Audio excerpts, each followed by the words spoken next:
Welcome into the show, everyone. This is Matt High of the Heroes of Fantasy Football podcast. With me today, I have Chris Felice. We're going to go over our top things that each NFL team needs to do this offseason, and we're going to focus on teams with picks 9 through 16 in the upcoming NFL draft. Warren and I did the picks 1 through 8 last week, so check it out.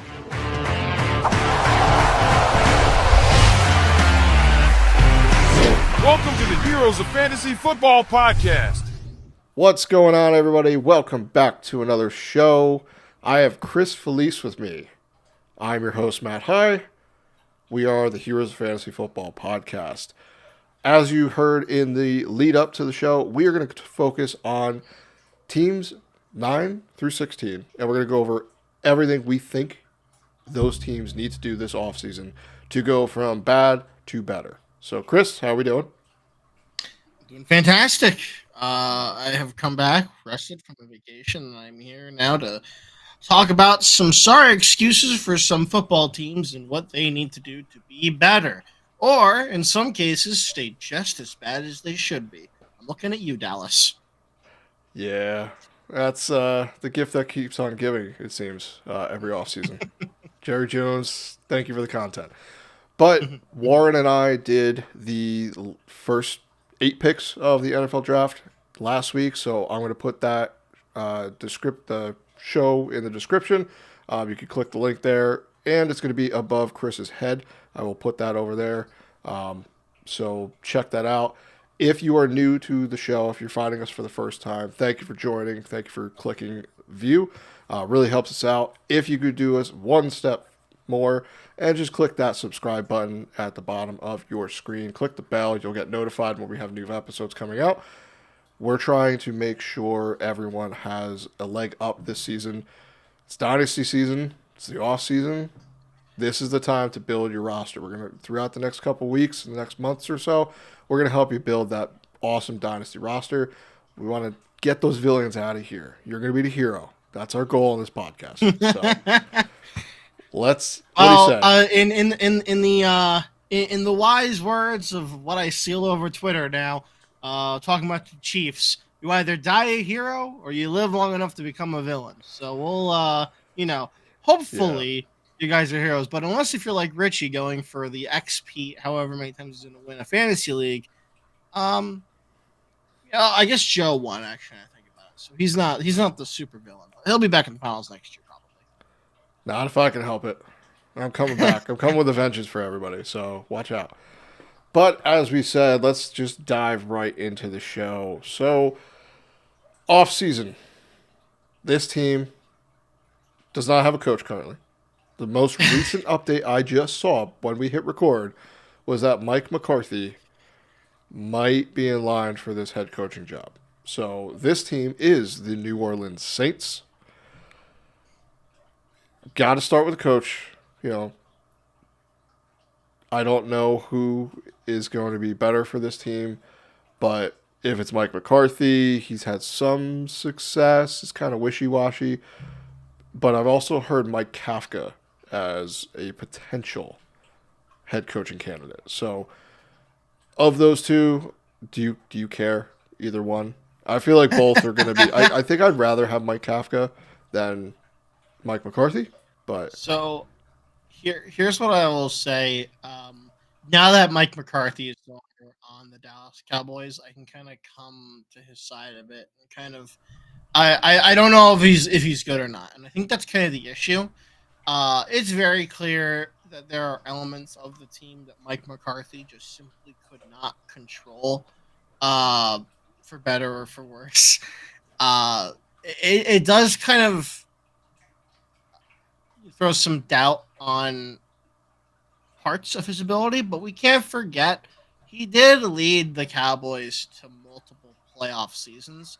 Now, what they did in those playoff seasons was absolutely nothing, and it is very funny.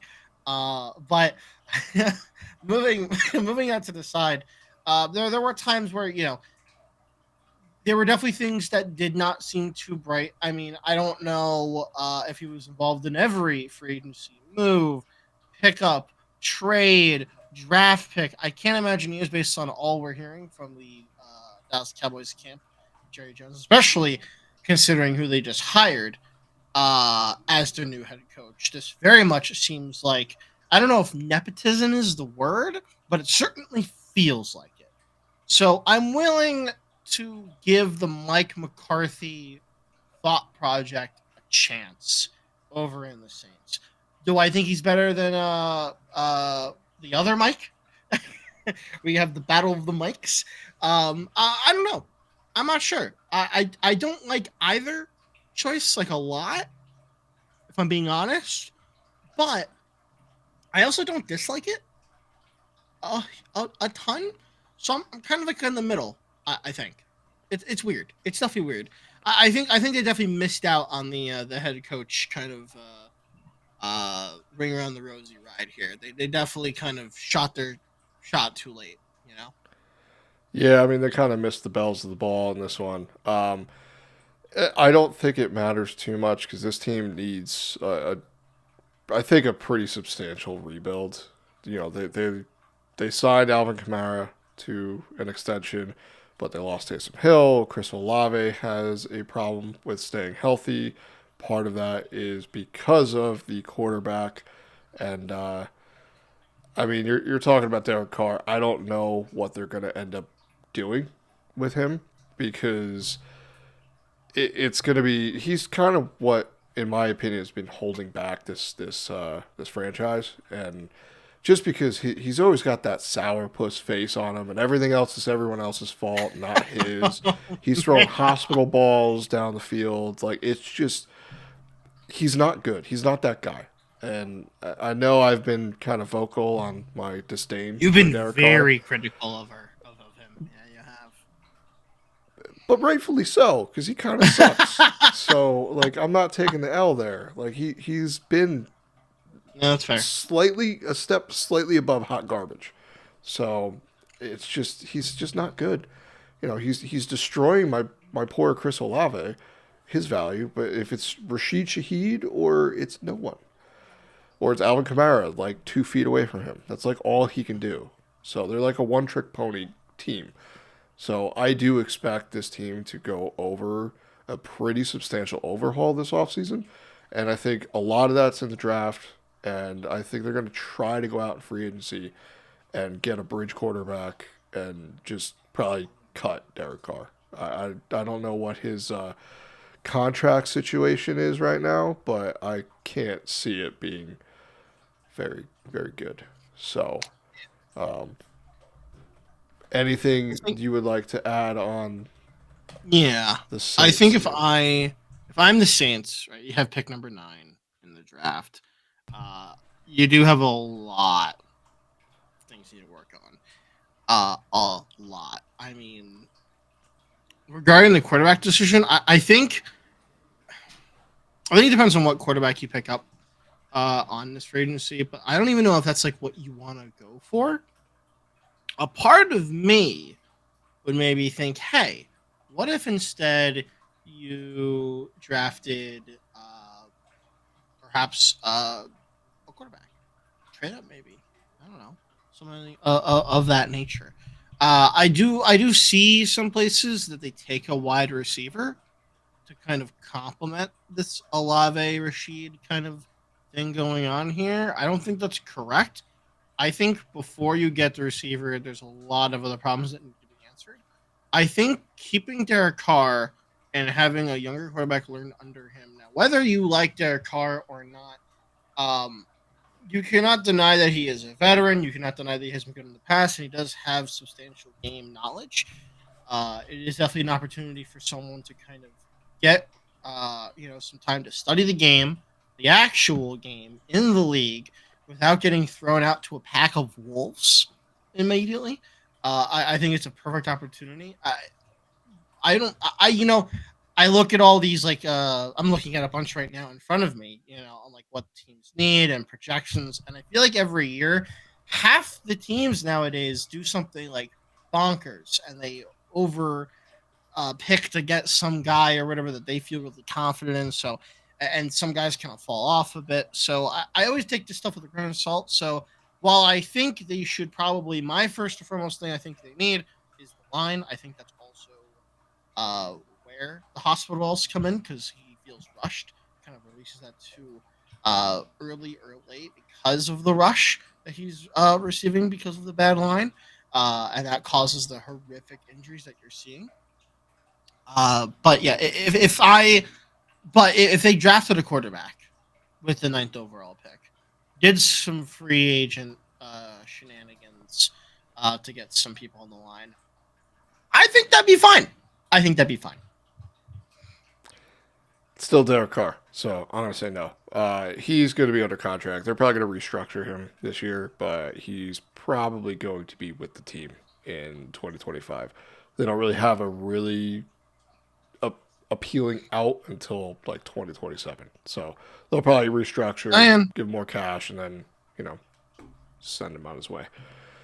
Next team here, the Chicago Bears. They went 5-12 this season. It was a year of ups and downs, mostly downs. But with the Bears, I mean, Caleb Williams he has talent. We'll start there.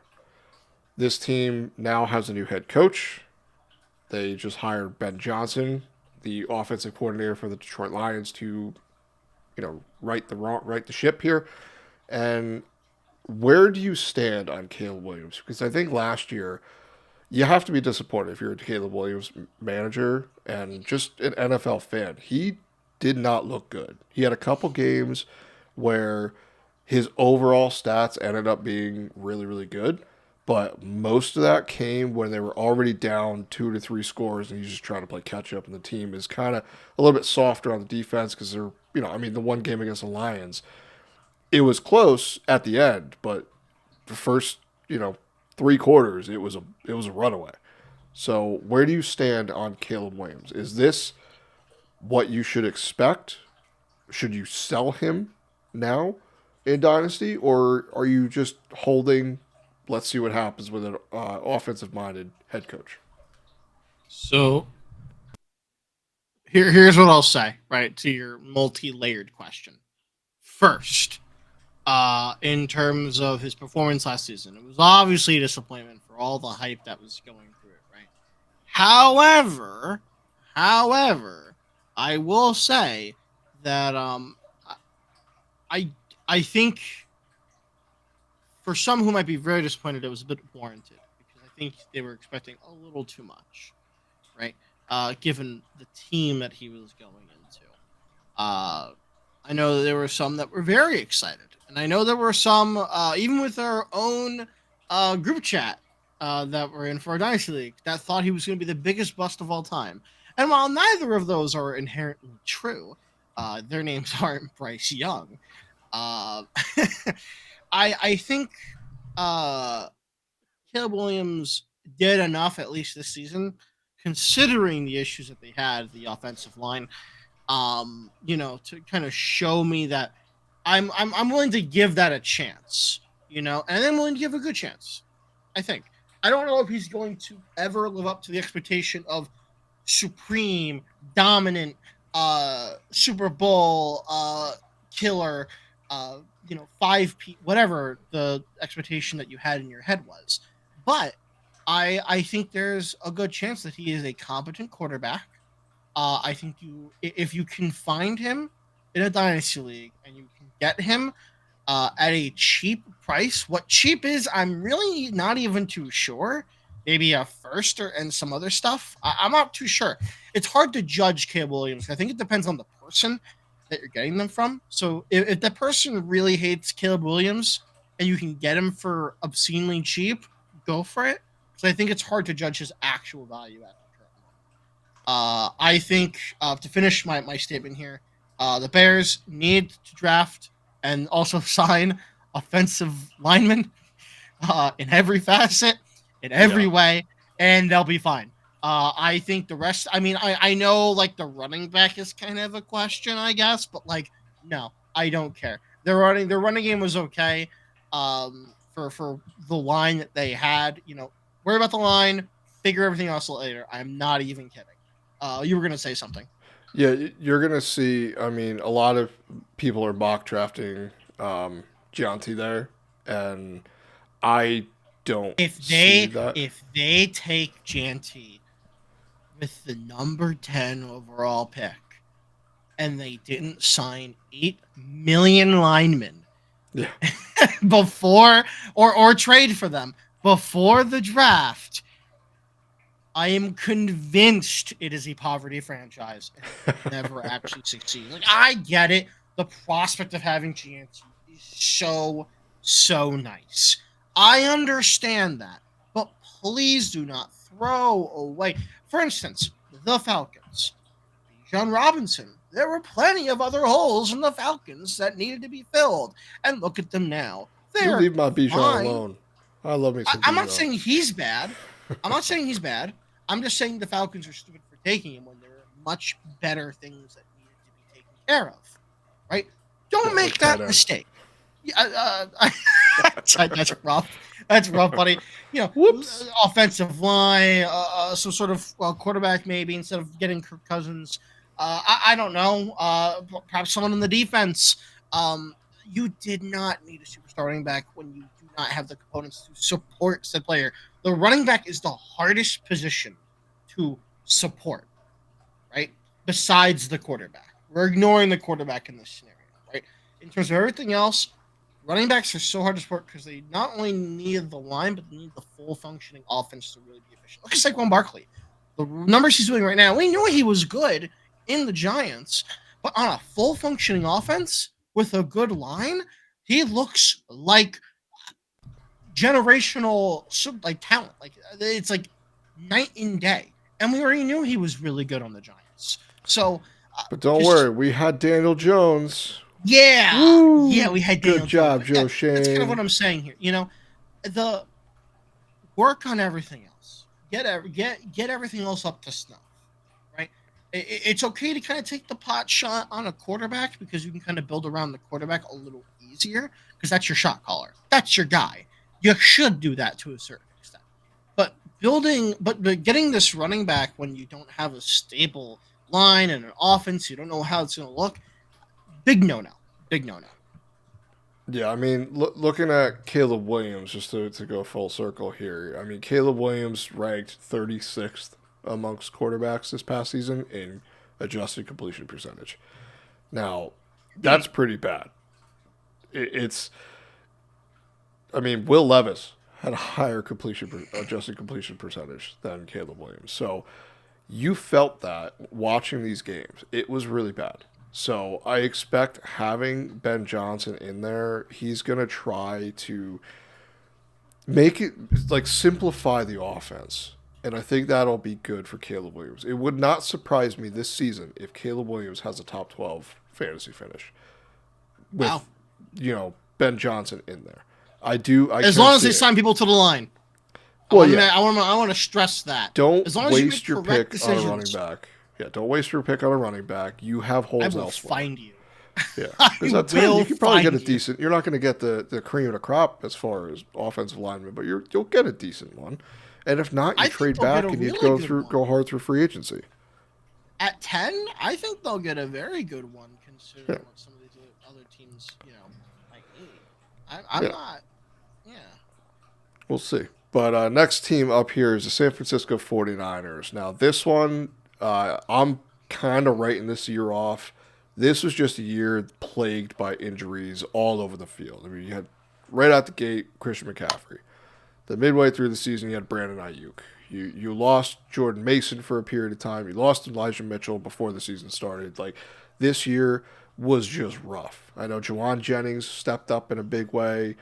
Deebo Samuel was a bust. Who knows if he's even going to be on the team next year? That is one of the biggest talking points, I think, with the 49ers heading into this offseason is what do you do? You have Ayuk coming off a major injury. Jennings stepped up. Deebo's getting older, and he was seemingly almost phased out of the offense at portions of this season. George Kittle is still the same George Kittle. He's just a monster. So he's been one of the favorite targets of Brock Purdy. I don't think this team is going to be back this early next year. I think they're going to be a playoff contender. I don't think they're going to be able to do enough this offseason to really get a wide receiver. Like, let's just say T. Higgins. if T. Higgins signs with this team, then I think that elevates this offense because then you have Bayou coming back. You don't really need Debo Samuel. Save on the cap with him.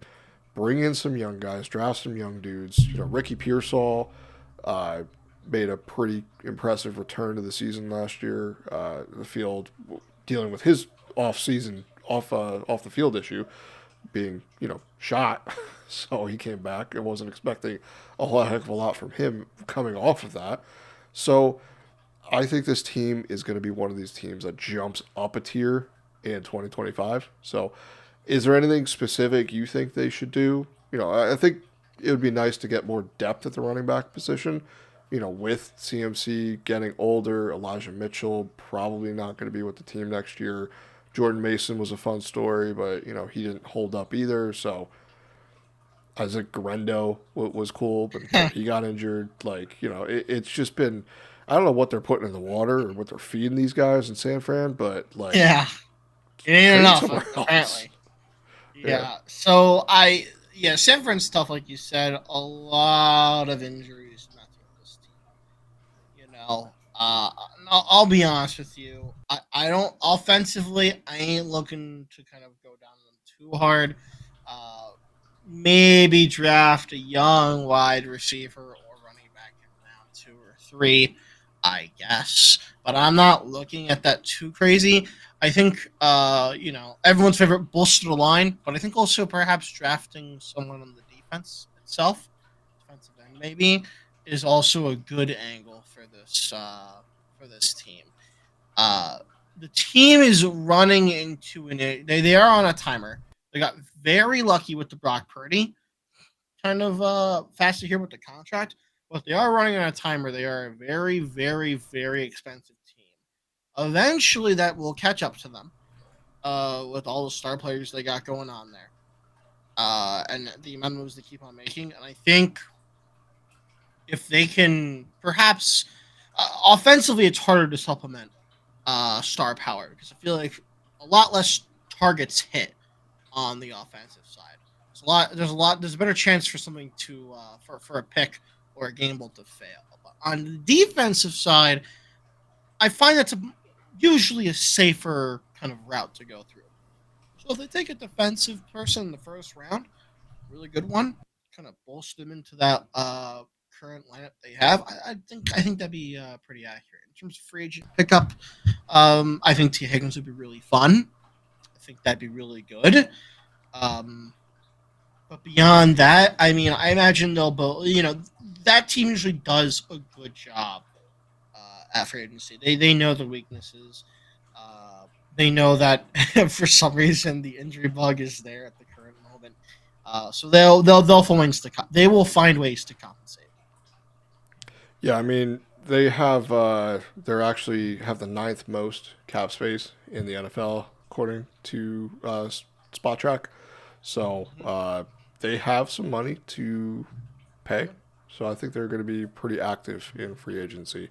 But moving on here to said Dallas Cowboys, they have the 12th pick in the draft this year. They went 7-10 last year. It's just, what do you do with Dak? It seems that they're somewhat held back by quarterback. I think this team has a lot of holes. Defense is, I think, most of where they have some solid ground. But running back, Rico Dowdle, I think is great. But I don't think he's up to the level that you should just give him the bulk load of the work. I think he needs to be spelled. And, you got CeeDee Lamb and Brandon Cooks and a bunch of rookies. Jonathan Mingo. Sorry, I forgot the dingo. Dude, we can't forget Jonathan. In fact, I think they should just draft Jonathan Mingo again. Yeah. Because according to Jerry Jones, he's been looking at him since college. So if why not? There was a way to do that, Jerry Jones would find a way to do it. He would. So. They just hired, Mike McCarthy. They let him go. It was a mutual agreement. I think Mike McCarthy wanted just more money, and Jerry Jones is like, no, you haven't done anything, so no. But now we're looking at Schottenheimer as the head coach. So I don't think that bodes well for this offense. He was decent when he was in Seattle until he got the boot. And I just don't see how this roster construction currently is going to be one of these teams that isn't close to the bottom again next year. I mean, having the Giants there, that's like your saving grace in this division because I don't think they're going to be good for the next at least 4 years. But that could be an optimistic view for that. So being Giants fans, we're allowed to do this, so it's okay. Yeah. We're allowed to, be annoyed with our team. Anything to add on the Cowboys? Like CeeDee Lamb, I guess, is the main person on this team that we should talk about for fantasy mainly. What do you do with him? Is he still going to be a top 6 talent NFL wide receiver? Yes, but for fantasy, like, are you drafting him? The first round? Does he drop to the second? Maybe the third? No. He'll be a first round draft pick. I think a lot of things obviously went wrong in Dallas this year. No one is going to deny that at all, right? Uh, there were some injuries, there was some miscues. I don't feel confident with this coach coming in, but it is still CeeDee Lamb. He is still a very good football player. Uh, no one's going to deny that. I mean, think about it. He was working with scraps before. He's working with the same scraps now. Nothing has changed in that. However, I will state that there is a really fun possibility here that CeeDee Lamb definitely does benefit from this. The Dallas Cowboys should draft Ashton Janty. They should. This is the correct place for him to go canonically. It pains me to say it, but that's where I'm feeling that this makes sense. The Dallas Cowboys, given what they have, their pieces aren't bad. The line isn't the worst. I think I feel confident. I think this makes the most sense. Is it going to happen? No, he'll draft Jonathan Mingo 2.0, but that's okay. Yeah, Jerry's going to do what Jerry thinks. But, yeah, I mean, this is probably about the range where you're going to start seeing, if he falls this far, this would be about the range you get it. Jerry Jones likes his running back, so he'll just draft him and, doesn't matter who else is on the board that can help him elsewhere. Moving on here, we got the Miami Dolphins who went 8-9 this year. This another write-off year for me. There are questions heading into next season. The health of Tua. He missed a lot of time with a concussion this year. That's why this team basically sucked for most of the season. But if Tua's healthy, if Tyreek Hill is back and happy with the team, Jalen Waddle, I don't know what you do with. He was someone I missed on big time, along with a lot of other people. Dude just can't stay healthy, man. It's part of it is him. Like I don't get it. He just every single game, he's off the field multiple times, and a lot of times it just burns you because he doesn't come back. So I don't really know what you do with Jalen Waddle. What do you do with Jalen Waddle, Chris? Tell me. I need to know. Is he a sell? Is he a buy? Is he a hold? Oh, you're talking for dynasty, not as the Miami Dolphins. Okay. Yeah, that's actually really simple. You're in a really, really weird situation with the Tyreek Hill situation as well. Oddly enough, I think you buy him. I think you buy Jalen Waddle. His value may never be lower. And if it does get any lower, he's not playing in the league anymore. I think you buy Jalen Waddle for scraps because I think you can get him for that. I'll be honest with you. I think you could. Jeremy, trade me Jalen Waddle then. You're okay. Don't listen to him. Okay. But yeah, I mean, this team, it really just depends on the wide receivers. I mean, Tua was great when he played. I know he had a couple bad games at the end, but it's still Tua. He's going to try to lead the league in passing yards. It's just what the Dolphins do. Their identity, I mean, Devon Achane came on this season, and I think having him working a lot through the passing game is just gonna, his baseline in the passing game elevates Tua Tagovailoa as well. So I think that's gonna be one of the years where this is another team that could jump a tier and push for playoffs this year. Moving on to the Indianapolis Colts, 8-9 last year, tale of just ineptitude on the offensive side of the ball, between Anthony Richardson just having the league low 47% adjusted completion percentage, and Joe Flacco just being an old man and not being able to be what he used to be. Because it's fun, because you're an older person, came off the couch last year in 2023 and led the Browns to the playoffs, and then I don't know what this team was thinking, that he could do it again, but he can't. Michael Pittman Jr. burned you every single week this year, and I just don't know what this team is going to do. I don't think the answer is to bench Anthony Richardson. I know I'm the Anthony Richardson truther. Make fun of me. I have egg on my face this year. But his thing was always he's going to need reps. You don't just... Last year was just really bad for the entire franchise. Okay? Having Pat McAfee put you on blast and for doing something and then backtracking after that. It was a mess, okay? I get that. But this team is going to bring in another quarterback. There's no doubt about it. You can't go into the year with only Anthony Richardson on this team. Because if he gets injured, if he struggles, you're going to need to pivot. I think the pieces are mostly there. It's just, you just need a stable guy at quarterback. And I hope he has an offseason where he's working on these drills. He's going through his progressions and becoming a better quarterback. But I don't know what he can do to basically get the bad taste out of our mouths from last year. So, well, play good for starters is, I think, a good first. Yeah, good is a relative term because some people don't like stats and stuff. And some people only see the stat lines. Like, if you did the box score searching at all last season, yeah, he sucked. He was terrible. I get that.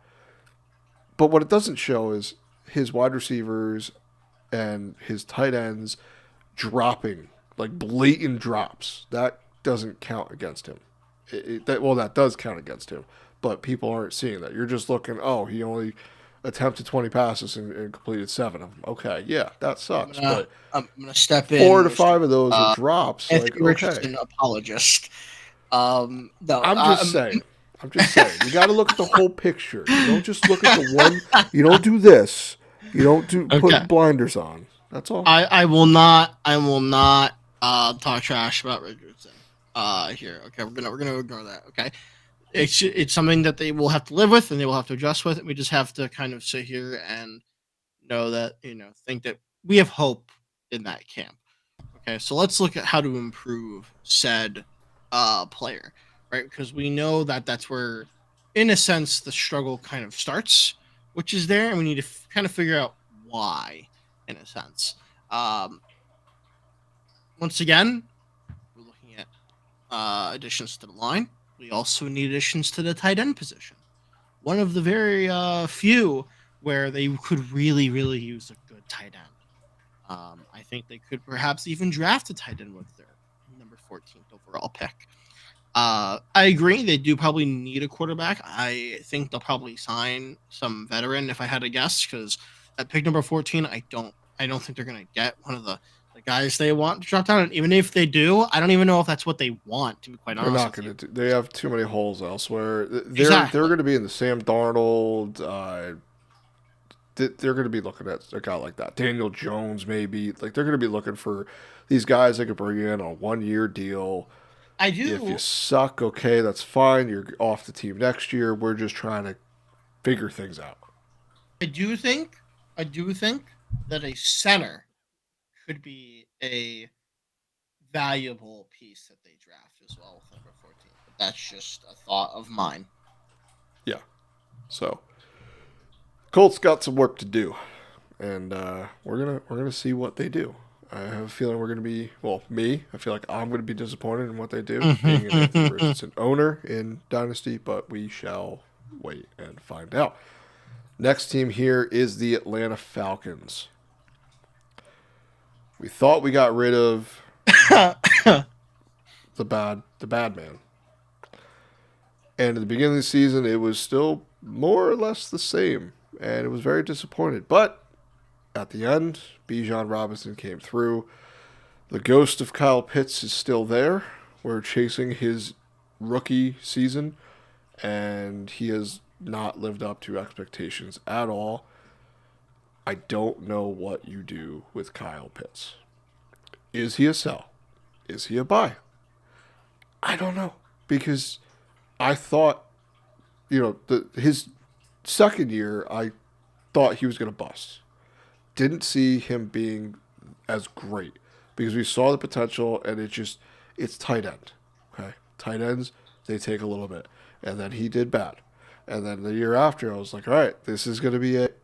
Third year leap, tight end. This is usually when it happens. Year 3 to 4, and he sucked again. And then this past year, we're waiting for him. Okay, it's finally his year. It's the year of the tight end. It's deep this year. We're gonna have I know, fun. right? And he sucked again. Crazy how much we're talking about the tight ends. I thought that was it. I thought this was the year that we were gonna be able to be like, all right, I don't need the number 1 or number 2 tight end. I could get number 8 and still be fine. And kind of crazy, nope, honestly. That didn't work out at all. Even the number 1 tight end. You drafted the number 1 tight end. You were disappointed. Yeah. No, literally. Oh, man. Tight ends. What do you do? What do you do? I know people are getting rid of them and replacing them with flexes. I don't think that's the right thing to do. I don't like tight end premium because you're putting a premium on a position that, just premium makes it okay, but it's still, I don't know.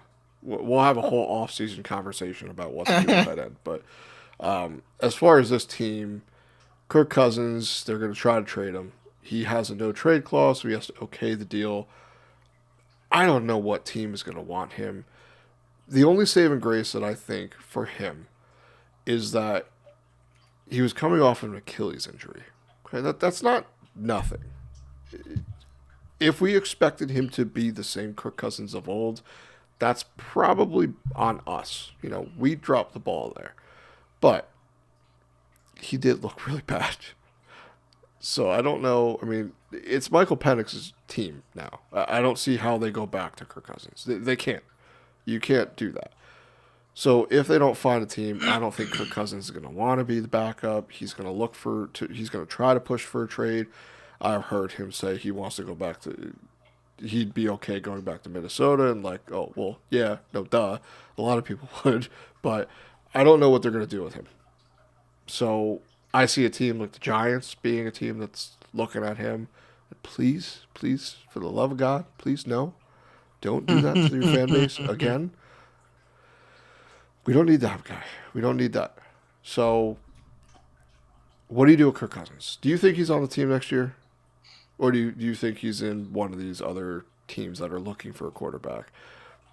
Las Vegas Raiders, or maybe a team that might miss out on the quarterback of the future in the draft? That's tough. That's a really tough question to ask. We ask the tough questions here on the this is a tough question because objectively speaking, if you want what I believe is the correct thinking, the Falcons should keep Kirk Cousins and he should be the starter. Okay? Now let me explain why I think this. They have a potential out in after 2025. Okay? I think now, are you going to tell me that Michael Penix is the future? Did he Yes, look he's like the future he of could this be the team. guy?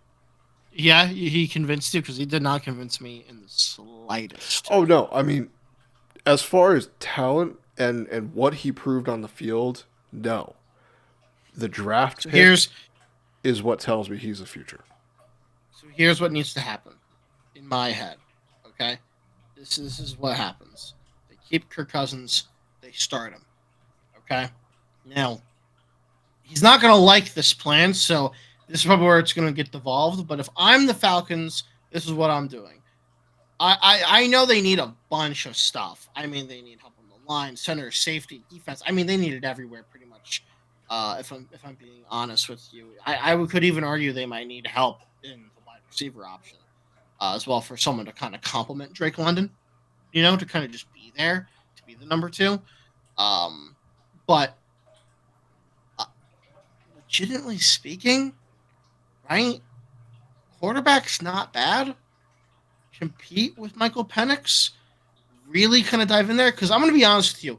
The pieces that the Falcons have, they're like on paper, they're really close to being an actually competitive team. On paper, that money that you have from Kirk Cousins is still going to haunt you unless if you can find a way to trade it away, right? The odds of that happening, I think, are basically zero. I'm going to be real. If you can trade Kirk Cousins, go for it, right? But you're not just going to bench him, and you're definitely not going to release him. They shouldn't just release him, okay? I think you play him in the season, get the reps in, do whatever, maybe increase his value a bit. I don't know. With the open-mindedness going in of saying, okay, we are eventually going to put in Michael Penix or whoever we draft or whoever gets that spot so we can decide our future because it's clearly not Kirk Cousins. I think if I'm the Falcons, I'm looking at this next season as a way to kind of fix the most volatile position that you have and then slowly build around that with the rest because I think every other piece is just okay. The defense, the line, the rest of the offense. It's just okay, which is good because that means you can finally put the good pieces together to kind of change that okay to good on every end there and actually create a good team. They were at 8-9, right? With Kirk Cousins being bad and the whole situation they had, you'd think they'd be a lot worse, but they were 8-9. That's not horrible considering what they dealt with. Yeah, I don't know what they're gonna do. I mean, Drake London looks like that guy. I mean, he's showed up this year. He was pretty consistent for the most part. It's just hard to be consistent with having his the quarterback go up and down, and it was just rough. I mean, I don't know. I think they picked up Kyle Pitts' fifth-year option, so we'll see.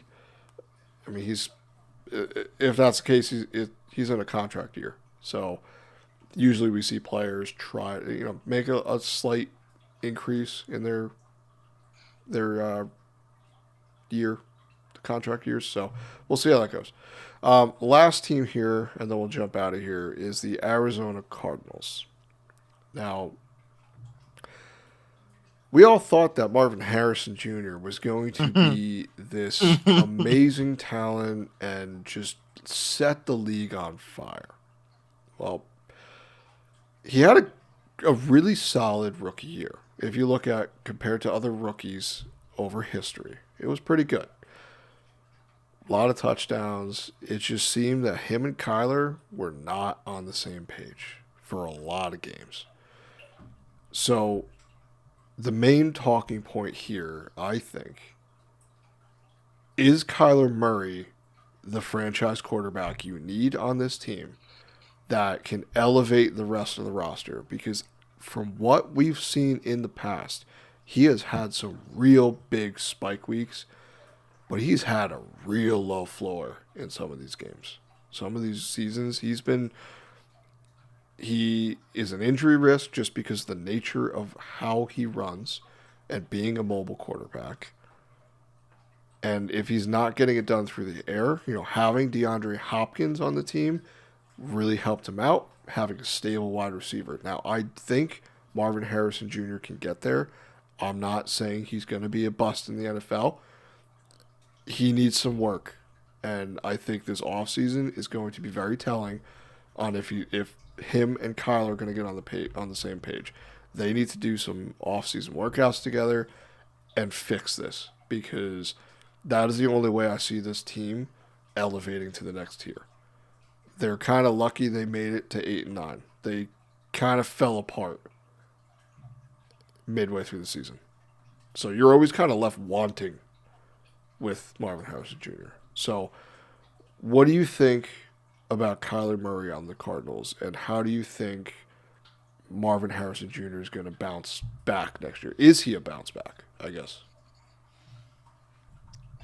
or a Okay. breakout because he didn't do much? Yeah. So we'll go one at a time here. I think Kyler Murray is fine. I also think he has time to prove if he's the franchise or not, because that contract is very long until 2028. But I think he'll turn out just fine. I think he'll be good for the time being. However, I do think that will kind of, like you were saying, depend on the rapport between him and Marvin Harrison Jr. Uh, I believe that Marvin Harrison Jr. will have a good year next year. I truthfully believe that. I believe that this year, and I was very, very wrong, but I will believe it again this coming year. I think that they will work on obviously very offensive schemes to kind of you know get them more involved in the game and kind of get everything situated in terms of whatever miscues or issues that they have. Uh, I think they'll work on some line issues so that way that not only protects the quarterback, but gives him more time to kind of execute these plays to help Marvin Harrison Jr. kind of get going. I think the team itself had a bit of identity crisis in the middle of the year, and that's kind of where I think things went a little awry. I mean, we obviously know the whole Trey McBride conversation of that long TD drought. That wasn't normal. I wouldn't say at least. You know, I think there was a huge identity crisis for that team. I think they will figure that out. I don't know what the identity is going to be, but usually a stable identity means that your players will consistently perform what they should perform. There will be no more boom week followed by 3 or 4 weeks of nothingness. They'll just be, consistent, average, good, boom week, consistent, average, whatever. That's kind of what you want from a player. That's what I feel like Marvin Harrison Jr. can do, especially on an Arizona Cardinals offense that is shaping up to not only kind of look towards the future with Trey McBride, with this James Conner, Trey Benson thing going on here, which I'm sure we're going to delve into at another point in time as well. But we also have, of course, Marvin Harrison Jr. and every other piece that they're going to have behind that as well. I think they're in a decent position that as long as they can find their identity, they'll be fine. Yeah, with Marvin Harrison Jr., he finished fourth among the rookies this year in yards. Mm-hmm. He had 8 touchdowns though, so it kind of reminds me of Jordan Addison in a way, where he benefited a little bit from Justin Jefferson missing time, but he was also a red zone threat, and he had these big plays, and he was very utilized in that red zone. So I think his target share is going to increase next year. So if you can sell him, this is your one time that you could, I mean, buy him. If you could buy him, this is your one time, your one chance in his career that you're going to be able to buy him. If you don't, you're going to miss out. That door is going to slam shut probably very early next year. So What is fair? What are you giving to get Marvin Harrison Jr.? you're still going to have to pay up. I mean, he was the number one overall pick in a bunch of leagues. So Mm-hmm. you're gonna have to. You're not giving up that after one somewhat disappointing year, because we're the ones in the fantasy community that elevated him to the level of being a end of the first, early second round pick in fantasy drafts.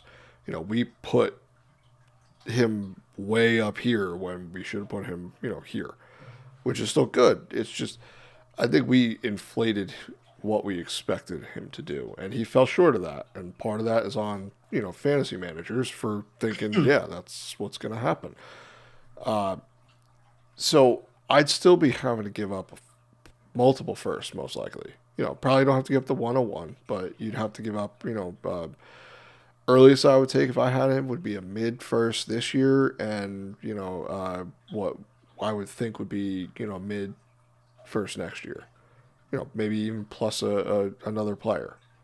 So, like, it would take Keon Coleman plus a first or two for me to even consider it, because talent ends up prevailing in most cases, and I think he has a ton of talent that you don't just give up after one year.